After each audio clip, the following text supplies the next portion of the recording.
Capítulo 2. Do afastamento preventivo. Art. 147.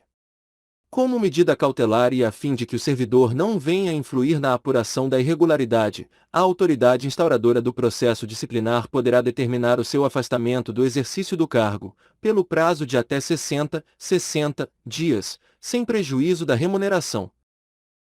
Parágrafo único. O afastamento poderá ser prorrogado por igual prazo, fim do qual cessarão os seus efeitos, ainda que não concluído o processo. Capítulo 3. Do processo disciplinar. Art. 148. O processo disciplinar é um instrumento destinado a apurar responsabilidade de servidor por infração praticada no exercício de suas atribuições, ou que tenha relação com as atribuições do cargo em que se encontre investido. Art. 149. O processo disciplinar será conduzido por comissão composta de 3 servidores estáveis designados pela autoridade competente, observado o disposto no 3º do artigo 143, que indicará, dentre eles, o seu presidente, que deverá ser ocupante de cargo efetivo superior ou de mesmo nível, ou ter nível de escolaridade igual ou superior ao do indiciado. Redação dada pela Lei nº 9.527, de 10 de dezembro de 97. Primeiro, a comissão terá como secretário servidor designado pelo seu presidente, podendo a indicação recair em um de seus membros. Segundo, não poderá participar de comissão de sindicância ou de inquérito, cônjuge, companheiro ou parente do acusado, consanguíneo ou afim, em linha reta ou colateral, até o 3º grau. Art. 150. A comissão exercerá suas atividades com independência e imparcialidade, assegurado o sigilo necessário à elucidação do fato ou exigido pelo interesse da administração. Parágrafo único. As reuniões e as audiências das comissões terão caráter reservado.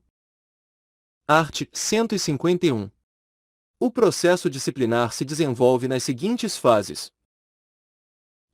Instauração, com a publicação do ato que constituir a comissão. Segunda, inquérito administrativo, que compreende instrução, defesa e relatório.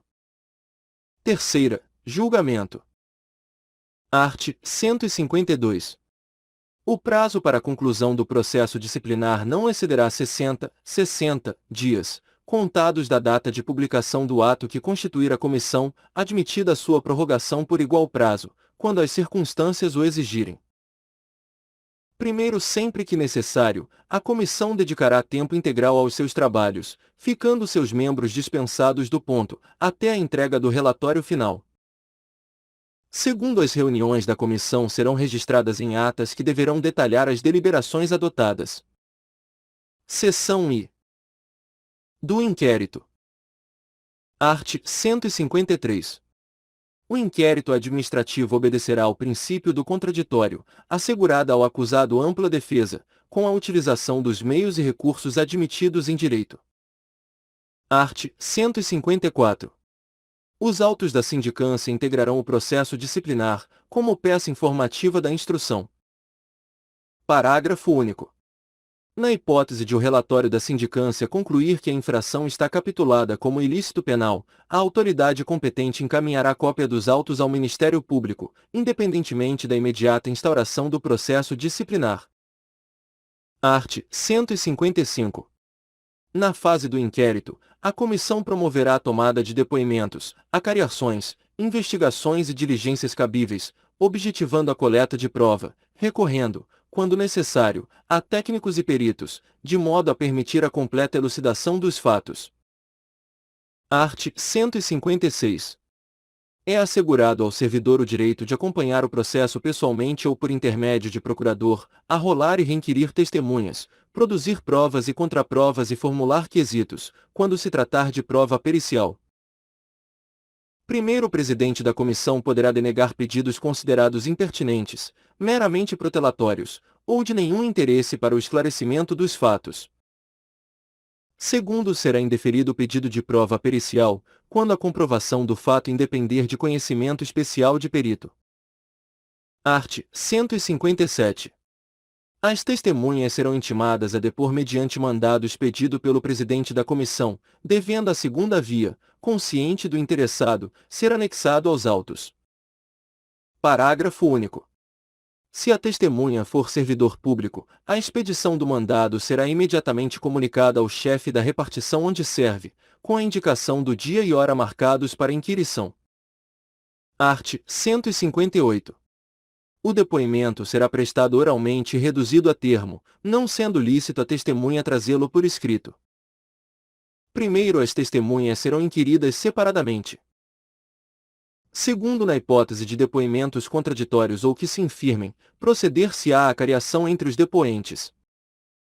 Art. 159. Concluída a inquirição das testemunhas, a comissão promoverá o interrogatório do acusado, observados os procedimentos previstos nos arts. 157 e 158. Primeiro, no caso de mais de um acusado, cada um deles será ouvido separadamente, e sempre que divergirem em suas declarações sobre fatos ou circunstâncias, será promovida a cariação entre eles.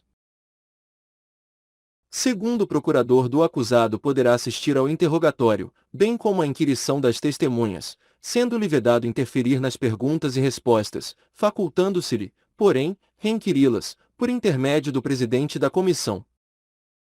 Art. 160.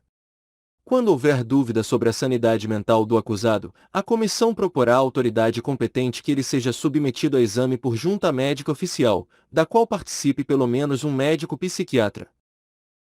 Parágrafo único. O incidente de sanidade mental será processado em auto apartado e apenso ao processo principal, após expedição do laudo pericial. Art. 161. Tipificada a infração disciplinar, será formulada a indiciação do servidor, com a especificação dos fatos a ele imputados e das respectivas provas. Primeiro, o indiciado será citado por mandado expedido pelo presidente da comissão para apresentar defesa escrita, no prazo de 10 dias, assegurando-se-lhe vista do processo na repartição. Segundo, havendo 2 ou mais indiciados, o prazo será comum e de 20 dias. Terceiro, o prazo de defesa poderá ser prorrogado pelo dobro, para diligências reputadas indispensáveis. Quarto, no caso de recusa do indiciado em apor o ciente na cópia da citação, o prazo para a defesa contar-se-á da data declarada, em termo próprio, pelo membro da comissão que fez a citação, com a assinatura de duas testemunhas. Art. 162. O indiciado que mudar de residência fica obrigado a comunicar à comissão o lugar onde poderá ser encontrado. Art. 163. Achando-se o indiciado em lugar incerto e não sabido, será citado por edital, publicado no Diário Oficial da União e em jornal de grande circulação na localidade do último domicílio conhecido, para apresentar defesa. Parágrafo único. Na hipótese deste artigo, o prazo para a defesa será de 15 dias a partir da última publicação do edital. Art. 164. Considerar-se-á revel o indiciado que, regularmente citado, não apresentar defesa no prazo legal. Primeiro, a revelia será declarada, por termo, nos autos do processo e devolverá o prazo para a defesa. Segundo, para defender o indiciado revel, a autoridade instauradora do processo designará um servidor como defensor dativo, que deverá ser ocupante de cargo efetivo superior ou de mesmo nível, ou ter nível de escolaridade igual ou superior ao do indiciado, redação dada pela Lei nº 9.527, de 10 de dezembro de 97. Art. 165. Apreciada a defesa, a comissão elaborará relatório minucioso, onde resumirá as peças principais dos autos e mencionará as provas em que se baseou para formar a sua convicção. Primeiro, o relatório será sempre conclusivo quanto à inocência ou à responsabilidade do servidor. Segundo, reconhecida a responsabilidade do servidor, a comissão indicará o dispositivo legal ou regulamentar transgredido, bem como as circunstâncias agravantes ou atenuantes. Art. 166. O processo disciplinar, com o relatório da comissão, será remetido à autoridade que determinou a sua instauração, para julgamento. Seção 2ª. Do julgamento. Art. 167. No prazo de 20 dias, contados do recebimento do processo, a autoridade julgadora proferirá a sua decisão. Primeiro, se a penalidade a ser aplicada exceder a alçada da autoridade instauradora do processo, este será encaminhado à autoridade competente, que decidirá em igual prazo. Segundo, havendo mais de um indiciado e diversidade de sanções, o julgamento caberá à autoridade competente para a imposição da pena mais grave. Terceiro, se a penalidade prevista for a demissão ou cassação de aposentadoria ou disponibilidade, o julgamento caberá às autoridades de que trata o inciso I do artigo 141. Quarto, reconhecida pela comissão a inocência do servidor, a autoridade instauradora do processo determinará o seu arquivamento, salvo se flagrantemente contrária à prova dos autos, incluído pela Lei nº 9.527, de 10 de dezembro de 97. Art. 168. O julgamento acatará o relatório da comissão, salvo quando contrário às provas dos autos. Parágrafo único. Quando o relatório da comissão contrariar as provas dos autos, a autoridade julgadora poderá, motivadamente, agravar a penalidade proposta, abrandá-la ou isentar o servidor de responsabilidade. Art. 169. Verificada a ocorrência de vício insanável, a autoridade que determinou a instauração do processo ou outra de hierarquia superior declarará a sua nulidade, total ou parcial, e ordenará, no mesmo ato, a constituição de outra comissão para instauração de novo processo. Redação dada pela Lei nº 9.527, de 10 de dezembro de 97. Primeiro, julgamento fora do prazo legal não implica nulidade do processo. Segundo, a autoridade julgadora que der causa à prescrição de que trata o artigo 142, segundo, será responsabilizada na forma do capítulo 4º do título 4º. Art. 170. Extinta a punibilidade pela prescrição, a autoridade julgadora determinará o registro do fato nos assentamentos individuais do servidor. Art. 171. Quando a infração estiver capitulada como crime, o processo disciplinar será remetido ao Ministério Público para instauração da ação penal, ficando trasladado na repartição. Art. 172. O servidor que responder a processo disciplinar só poderá ser exonerado a pedido, ou aposentado voluntariamente, após a conclusão do processo e o cumprimento da penalidade, acaso aplicada. Parágrafo único. Ocorrida a exoneração de que trata o parágrafo único, inciso I do artigo 34, o ato será convertido em demissão, se for o caso. Art. 173. Serão assegurados transporte e diárias. E, ao servidor convocado para prestar depoimento fora da sede de sua repartição, na condição de testemunha, denunciado ou indiciado. Segunda, aos membros da comissão e ao secretário, quando obrigados a se deslocarem da sede dos trabalhos para a realização de missão essencial ao esclarecimento dos fatos. Seção 3ª. Da revisão do processo. Art. 174. O processo disciplinar poderá ser revisto, a qualquer tempo, a pedido ou de ofício, quando se aduzirem fatos novos ou circunstâncias suscetíveis de justificar a inocência do punido ou a inadequação da penalidade aplicada. Primeiro, em caso de falecimento, ausência ou desaparecimento do servidor, qualquer pessoa da família poderá requerer a revisão do processo. Segundo, no caso de incapacidade mental do servidor, a revisão será requerida pelo respectivo curador. Art. 175. No processo revisional, o ônus da prova cabe ao requerente. Art. 176. A simples alegação de injustiça da penalidade não constitui fundamento para a revisão, que requer elementos novos, ainda não apreciados no processo originário. Art. 177.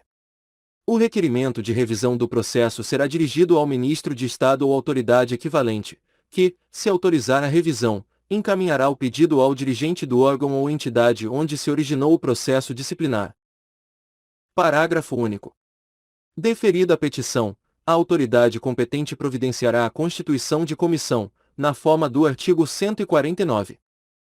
Art. 178. A revisão correrá em apenso ao processo originário. Parágrafo único.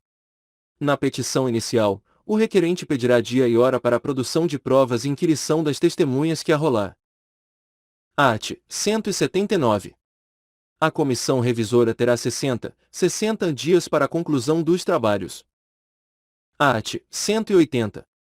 Aplicam-se aos trabalhos da comissão revisora, no que couber, as normas e procedimentos próprios da comissão do processo disciplinar.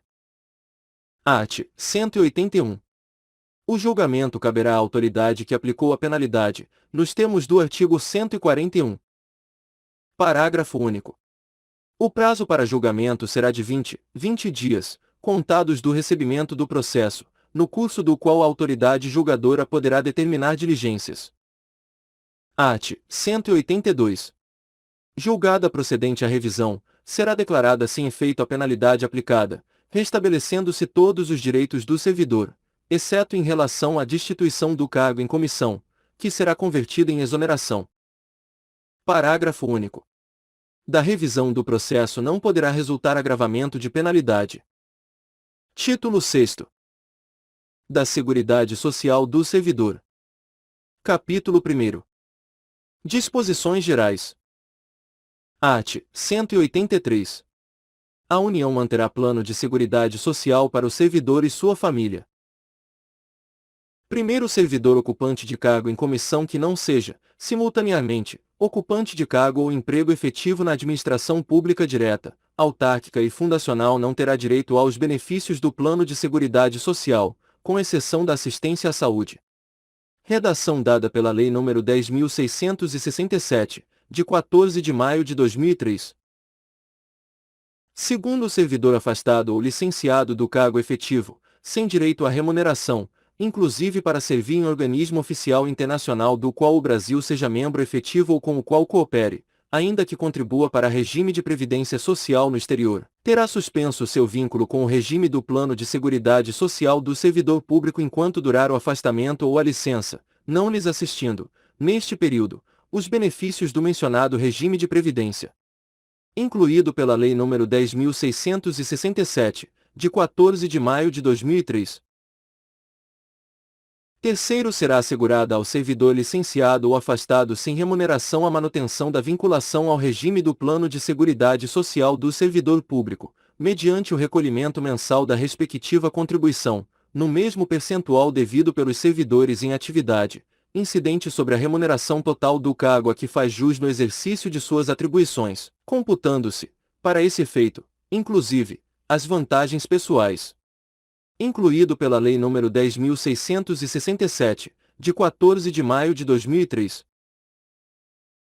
Quarto, o recolhimento de que trata o terceiro deve ser efetuado até o segundo dia útil após a data do pagamento das remunerações dos servidores públicos, aplicando-se os procedimentos de cobrança e execução dos tributos federais quando não recolhidas na data de vencimento.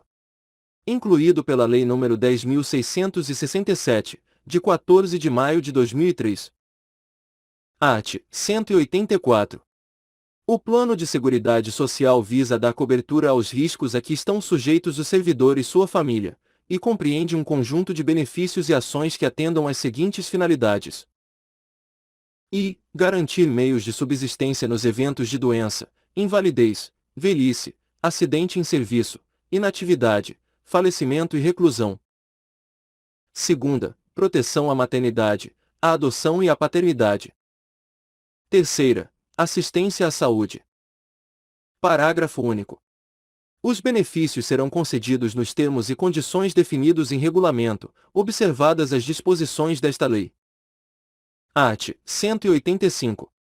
Os benefícios do Plano de Seguridade Social do servidor compreendem: quanto ao servidor: a. Aposentadoria. b. Auxílio natalidade. c. Salário família. D. Licença para tratamento de saúde. E. Licença gestante, a adotante e licença paternidade. F. Licença por acidente em serviço. G. Assistência à saúde. H. Garantia de condições individuais e ambientais de trabalho satisfatórias. Segunda, quanto ao dependente: a. Pensão vitalícia e temporária. B. Auxílio funeral. C. Auxílio reclusão. D. Assistência à saúde. Primeiro, as aposentadorias e pensões serão concedidas e mantidas pelos órgãos ou entidades aos quais se encontram vinculados os servidores, observado o disposto nos arts. 189 e 224. Segundo, o recebimento indevido de benefícios havidos por fraude, dolo ou má-fé, implicará devolução ao erário do total auferido, sem prejuízo da ação penal cabível. Capítulo 2. Dos benefícios. Seção I. Da aposentadoria. Art. 186. O servidor será aposentado, vide artigo 40 da Constituição.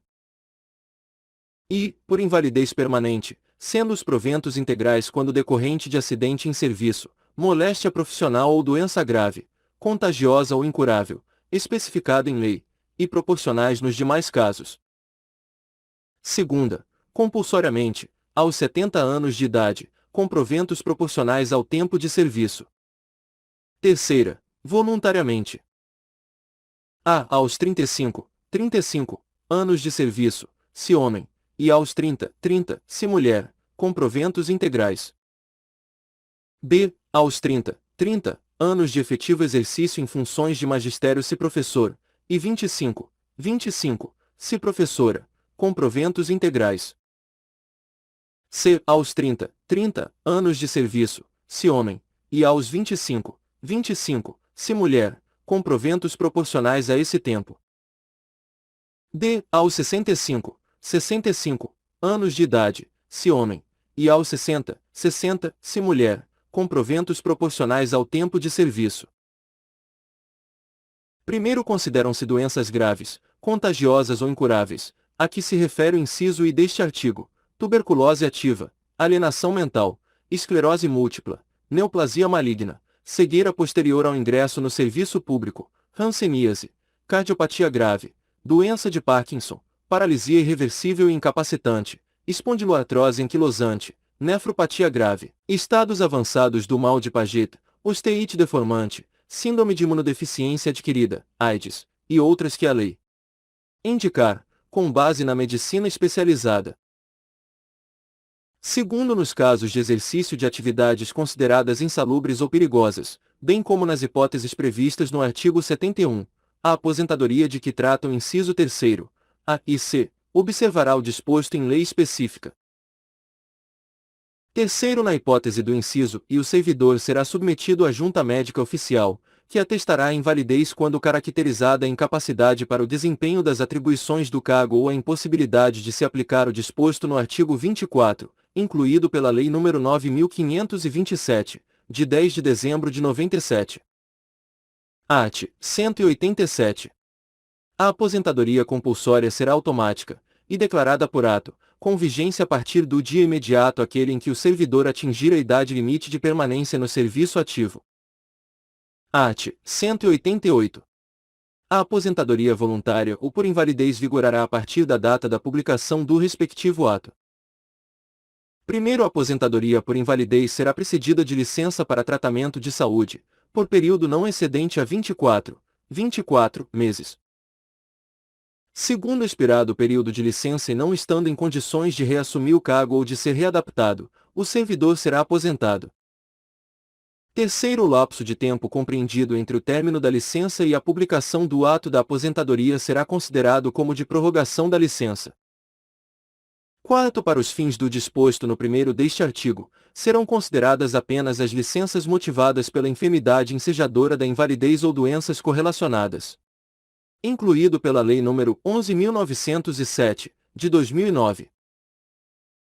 Quinto, a critério da administração, o servidor em licença para tratamento de saúde ou aposentado por invalidez poderá ser convocado a qualquer momento, para avaliação das condições que ensejaram o afastamento ou a aposentadoria, incluído pela Lei nº 11.907, de 2009. Art. 189. O provento da aposentadoria será calculado com observância do disposto no terceiro do artigo 41, e revisto na mesma data e proporção, sempre que se modificar a remuneração dos servidores em atividade. Parágrafo único. São estendidos aos inativos quaisquer benefícios ou vantagens posteriormente concedidas aos servidores em atividade, inclusive quando decorrentes de transformação ou reclassificação do cargo ou função em que se deu a aposentadoria. Art. 190. O servidor aposentado com provento proporcional ao tempo de serviço se acometido de qualquer das moléstias especificadas no primeiro do artigo 186 desta lei, por esse motivo, foi considerado inválido por junta médica oficial, passará a perceber provento integral, calculado com base no fundamento legal de concessão da aposentadoria. Redação dada pela Lei nº 11.907, de 2009. Art. 191. Quando proporcional ao tempo de serviço, o provento não será inferior a um terço, da remuneração da atividade. Art. 192, revogado pela Lei nº 9.527, de 10 de dezembro de 97. Art. 193. Revogado pela Lei nº 9.527, de 10 de dezembro de 97. Art. 194. Ao servidor aposentado será paga a gratificação natalina, até o dia 20 do mês de dezembro, em valor equivalente ao respectivo provento, deduzido o adiantamento recebido. Art. 195. Ao ex-combatente que tem efetivamente participado de operações bélicas, durante a Segunda Guerra Mundial, nos termos da Lei nº 5.315, de 12 de setembro de 1967, será concedida aposentadoria com provento integral, aos 25 anos de serviço efetivo.